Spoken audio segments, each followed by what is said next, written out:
Fried chicken with garlic leaves खानु भएको छ? सजिलो, मिठो र क्विक रेसिपीहरू मध्ये यो पनि पर्छ। फरक खान मन लागेको छ भने ट्राई गर्दा हुन्छ।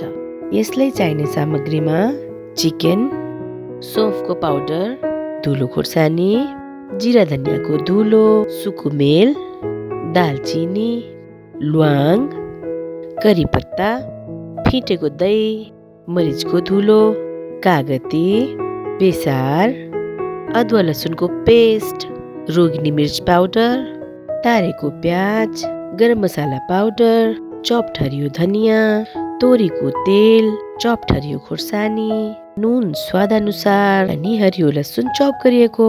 ल सुरु गरे। सबैभन्दा पहिला एउटा बोलमा राम्ररी पखालेर सफा गरिएको मासु लिने। अब यसमा बेसार, जिरा धनियाँको धुलो, धुलो खुर्सानी, रोगिनी मिर्च पाउडर, गरम मसाला, कुटेको मरिच, सौंफको धुलो, अदुवा लसुनको पेस्ट, फिटेको दही, चॉप्ड हरियो धनियाँ अनि फ्राइड प्याजलाई राम्ररी क्रश गरेर हाल्ने।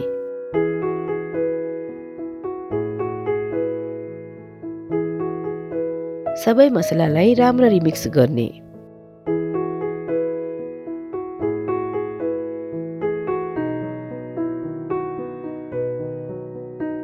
सबैतिर मसला राम्ररी लागिसकेपछि एउटा कागतीको रस पनि यसमा निचार्ने अनि 1-2 मिनेट राम्ररी मोल्ने। टाइम छ भने 2 घण्टाको लागि रेस्टमा राख्नुपर्छ, छैन भने डाइरेक्ट पकाए पनि हुन्छ। मैले चाहिँ रेस्टमा राखेकी छु। अब एउटा कराई बसाल्ने र त्यसमा तोरीको तेल हाल्ने। तेल तातिसकेपछि यसमा ल्वाङ, दालचिनी अनि सुकुमेल हालेर पड्काउने। त्यसपछि चॉप्ड करी लिभ्स हाल्ने अनि एकछिन चलाउने र म्यारिनेट गरेर राखिएको मासुलाई यसमा हालिदिने।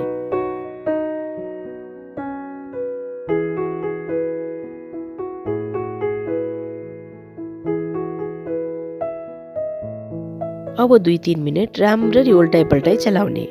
आगो चाहिँ मिडियम फ्लेममा हुनुपर्छ।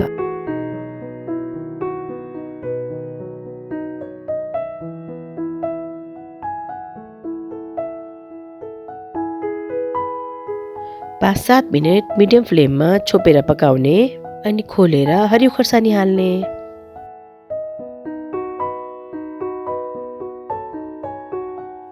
अब आगोलाई लो मिडियम फ्लेममा गर्नुपर्छ अनि 5-7 मिनेट खोलेर भुट्नुपर्छ। मासुलाई जति भुट्नुहुन्छ त्यति नै स्वादिलो हुन्छ।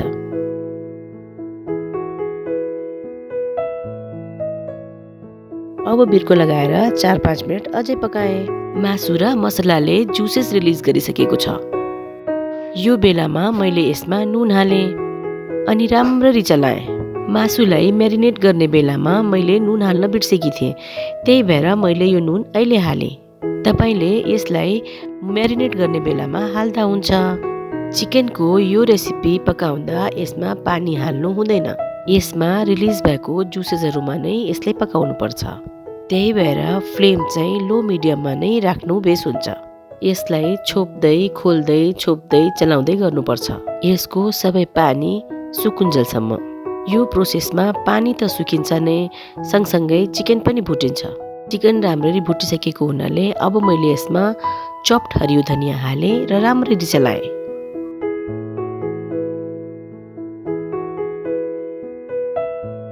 एकछिन चलाइसकेपछि अब मैले यसमा चॉप्ड हरियो लसुन हाले र राम्ररी चलाए।